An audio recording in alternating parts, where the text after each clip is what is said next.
Hey guys, Professor Bell Comic Book University and Trinity Annual issue number 1. Guys, holy crap, this is one heck of a comic book. This is no joke right here.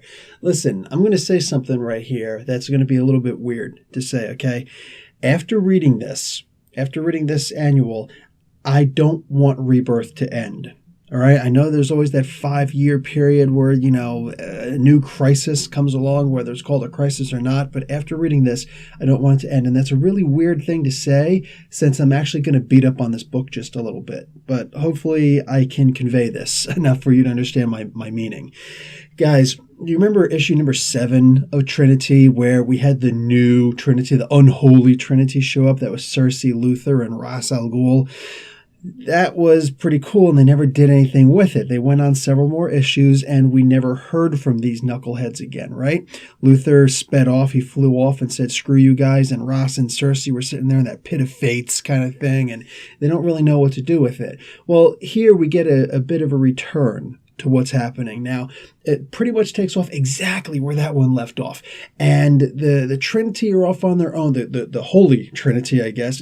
That's kind of weird to say. Anyways, okay, so Superman, Batman, and Wonder Woman, the Trinity we know, are at a restaurant. There's a really cool little exchange here. They're at a restaurant that Bruce owns, and, he says, I own it, so that he can calm down Clark, who's like, I don't know if I can afford this. I'm going to have to explain to Lois why I got this bill. He's like, dude, I own this restaurant. I think that the best thing possible that he could have said at that point to make it any better than this exchange already was, yeah, I own this restaurant. I'll make sure I give you a discount. I mean, as opposed to I'll pick up your tab. So yeah, it was really good stuff. Good exchange, and then all of a sudden they get a message, okay, a little magical message that comes from Jason Blood. That's Etrigan, the Demon Etrigan. That's right, one of Jack Kirby's greatest creations.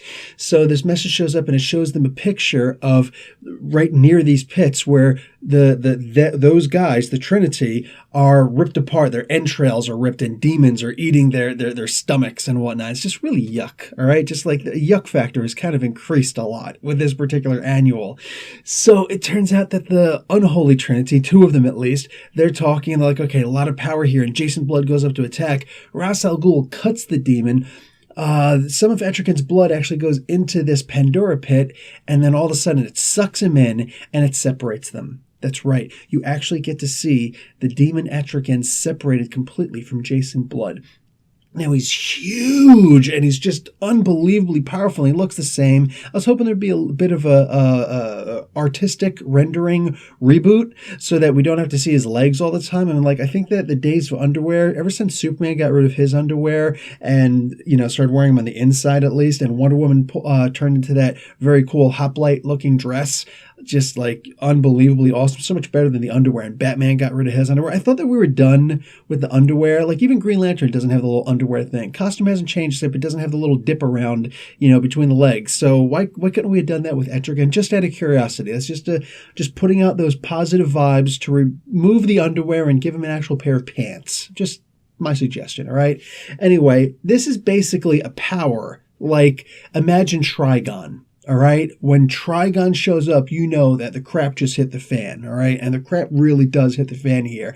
And Jason Blood himself is really old, and he's getting older by the second, and he's actually dying, and he's happy. He's happy. He's actually free of the demon for these short moments before he dies.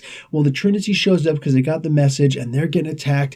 And there's a really cool scene here where it looks like Batman might actually bite the bullet. The problem is that with all of this stuff, I'm just going to cut right to it.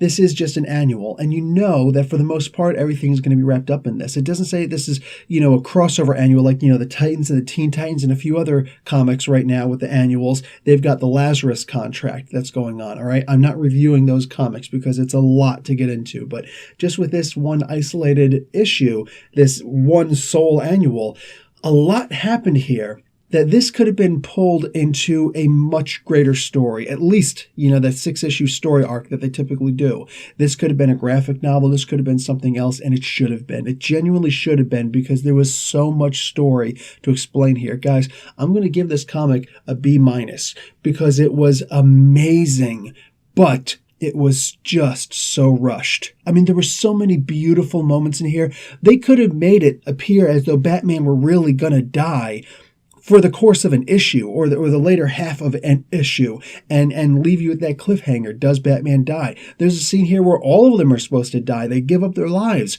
and yet something happens where they don't actually die. You get to see that not only are there these two Trinities, but there's actually a trinity of Trinities, and Bizarro, Artemis, and Red Hood is the third Trinity. Now, I imagine that these are the neutral people, which is, because you got the ultimate good and the ultimate evil, so these are just like the true neutral, the druid class of the Dungeons and Dragons world. But this looks really good, guys. This looks like it could potentially explode into something amazing.